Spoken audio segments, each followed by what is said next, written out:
I am going to introduce Alice McCallum, who is our patient speaker to start off our afternoon. Alice lives in Powell River, and she's been married to Glenn for 28 years, which I find shocking because she looks like she's about 28. She has 4 children, Alan, Cheryl, James, and Shauna, and she's also a grandmother to Danica, which throws me right off. Anyways, in 2011, Alice was diagnosed with kidney cancer, and she's joining us today to share her story, and we appreciate that. Alice is also a big supporter and contributed to our online discussion forum, and we appreciate that in terms of the peer support that she provides. Alice?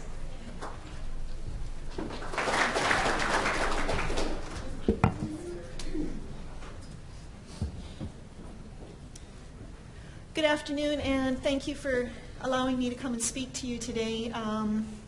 When I was first asked, I was excited because I was trying to get some positive reinforcement in my life, and then the next morning I opened my email and I have an email from Joan saying, would you like to be a patient speaker? And I said, yes, answered immediately.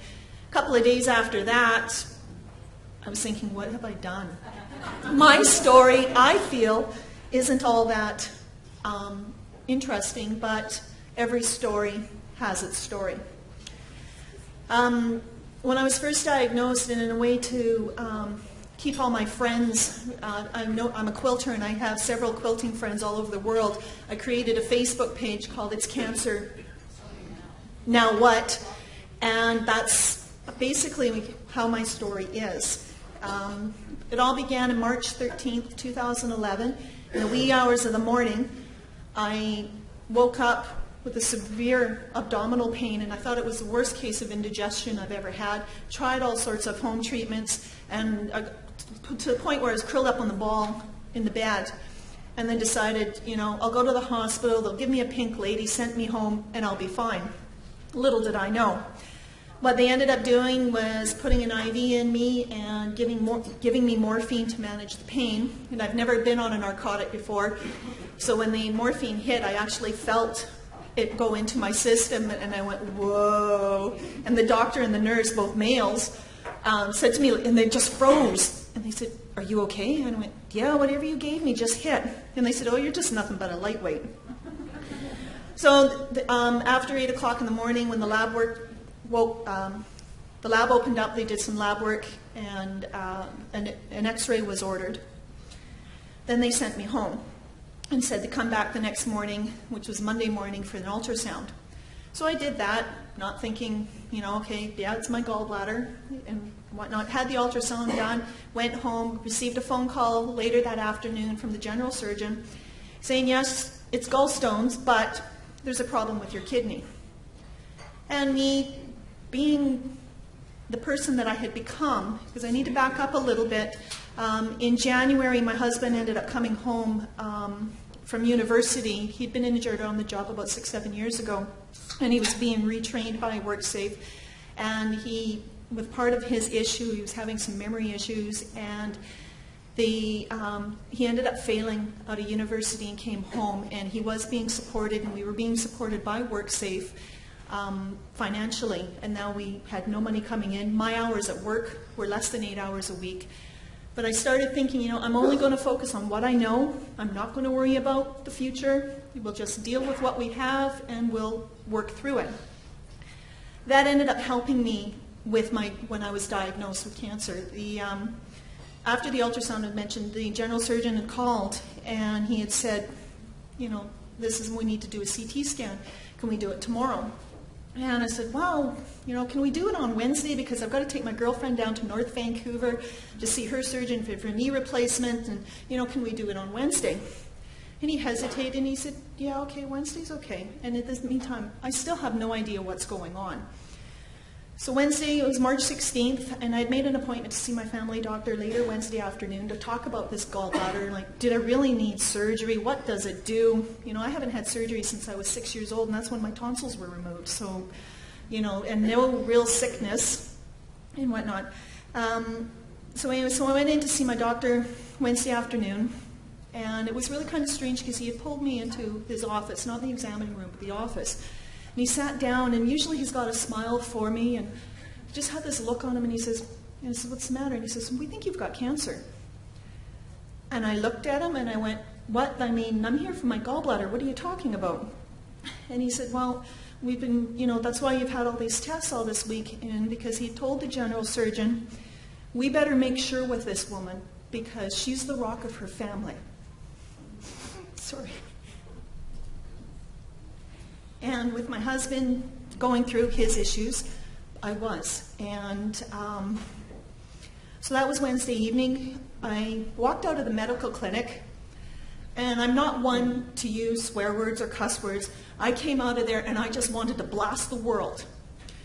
Fortunately for me, I didn't, because there were some people walking across the road, and I thought, no, I don't want to bring attention to myself. So I sat in the car, and then that was it.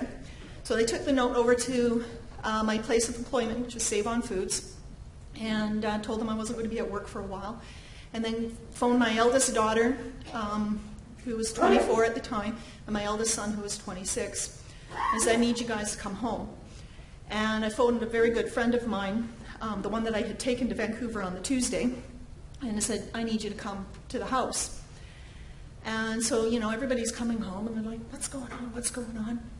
And I brought them all in the house, and I was being selfish, and I know that, by telling them all at once. I didn't want to have to share it with my husband, and then deal with all those emotions, then with the children, then with my friend, and then the extended family, and going on from there. So I told them what my family doctor had said, we think I've got cancer. And, everybody just kind of sat there and like, what are you talking about? And my cat's curling around my feet going, hi, see me, see me, see me. So the back Wednesday night, my daughter, Cheryl, was actually getting married in May.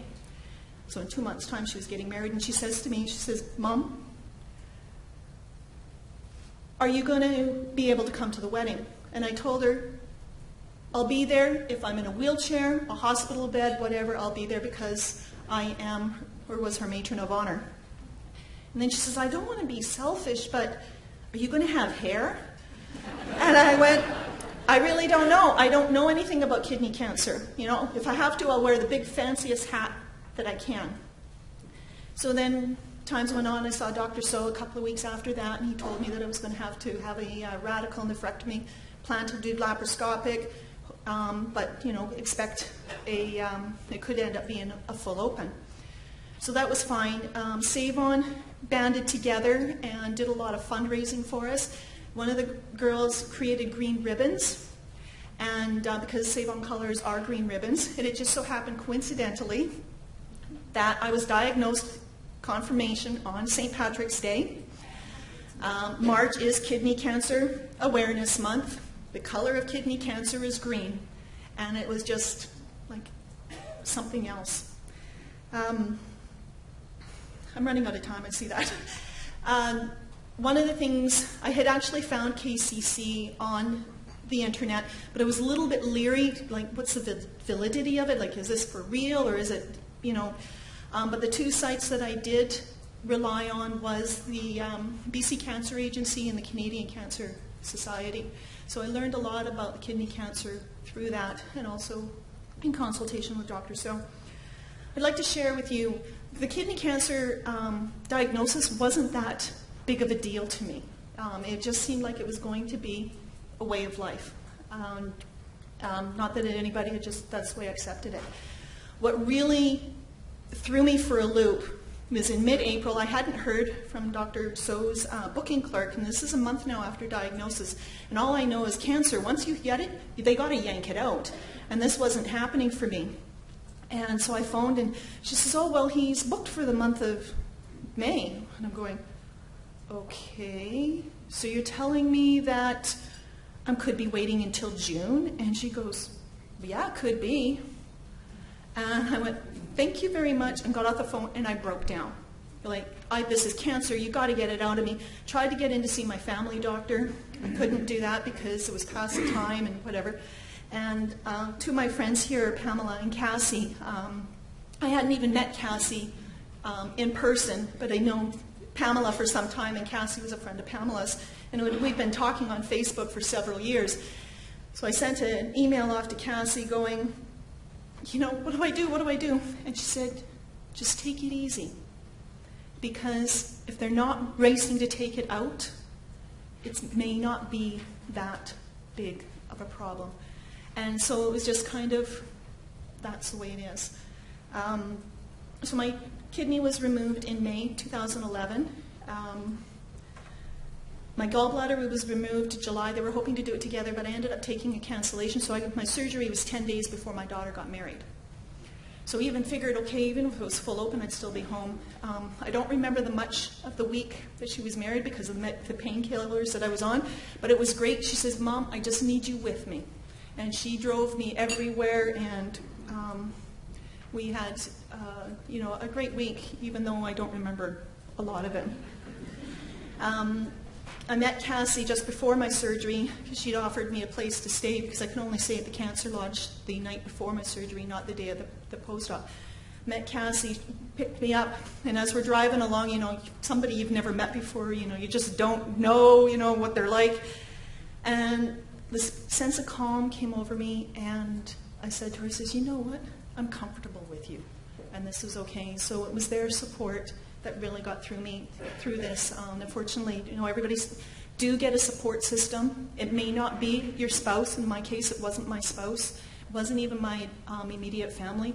It was friends that I didn't even expect would be there for me. And I want to thank you both for being there for me. And I'm out of time, and thank you for allowing me to share my story with you.